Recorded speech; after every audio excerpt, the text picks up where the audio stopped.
વિરમગામ સ્થાનિક સ્વરાજ્યની ચૂંટણી માટે એક બાદ એક પરિણામ આવી રહ્યા છે. કોળા સીટ ઉપર રીટાબેન મકવાણા જે છે તે ભારતીય જનતા પાર્ટીમાં વિજેતા થયા છે. આપ સીધા દ્રશ્યો તમને વિરમગામના જે એમજી હાઈસ્કૂલ જે છે તે મતગણતરી સેન્ટર છે તેમના હું દેખાડવા માગીશ કે ત્યાં મતદારો અને જે ટેકેદારો જે છે તે વ્યવસ્થા કરવામાં આવી છે અને એક બાદ એક પરિણામ જે છે તે ધીમે ધીમે આવી રહ્યા છે.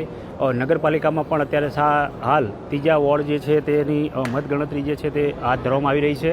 બીજી બાજુ એમજી હાઈસ્કૂલ જે છે તેની અંદર તાલુકા જિલ્લાની જે બેઠકો છે તેના માટે પણ મતગણતરી જે છે શરૂ કરવામાં આવી છે. આપ જોઈ શકો છો કે જે ઉમેદવારો જે છે સમર્થકો છે તે અત્યારે પરિણામની જે રાહ જોઈને બેઠા હોય તે પ્રમાણે દ્રશ્યો અત્યારે સીધા જોવા મળી રહ્યા છે.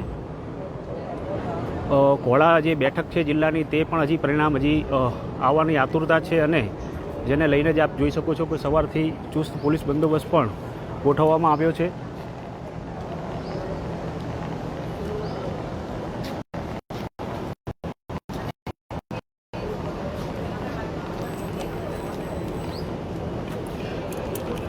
આ પરિણામને લઈને અમદાવાદ ગ્રામ્ય જે એસપી છે તે ઓમપ્રકાશ જાટ સાહેબનાઓ પણ વિઝિટ જે છે તે મતગણતરીની જે વિઝિટ કરવા આવી રહ્યા છે. જોઈ શકો છો કે જે સીધા દ્રશ્યો અત્યારે એમજી હાઈસ્કૂલના જે ગ્રાઉન્ડ છે ત્યાંથી છે અને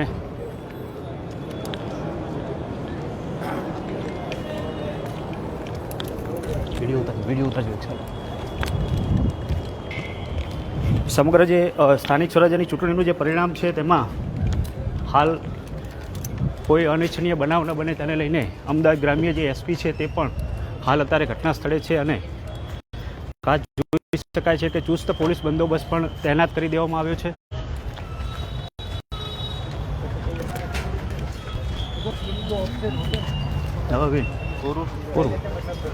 અપક્ષના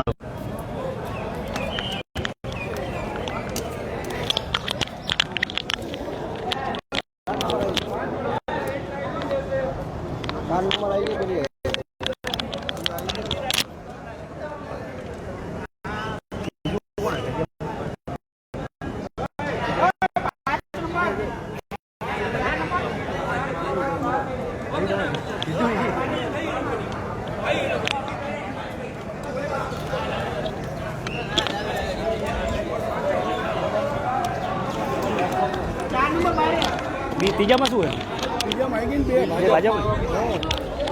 વોર્ડ નંબર 3નો જે ભાજપના જે 2 ઉમેદવાર હતા તે પણ વિજેતા થયાના સમાચાર જે મળી રહ્યા છે. તમે જોઈ શકો છો કે અત્યારે વોર્ડ નંબર 4ની જે મતગણતરી છે તે પણ અત્યારે શરૂ કરી દેવામાં આવી છે અને ધીમે ધીમે નગરપાલિકા જે વિસ્તાર છે તેના પણ જે અત્યારે મતદારો જે છે તે અત્યારે હાલ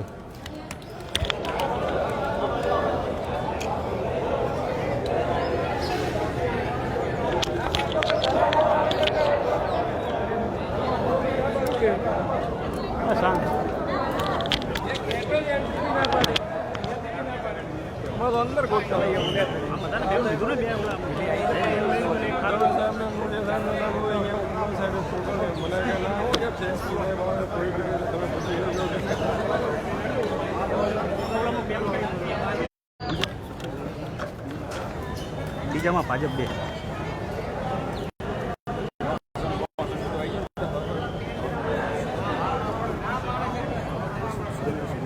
લેવાનું કે પૂછેતા સિવાય કયા હા બે ભાઈ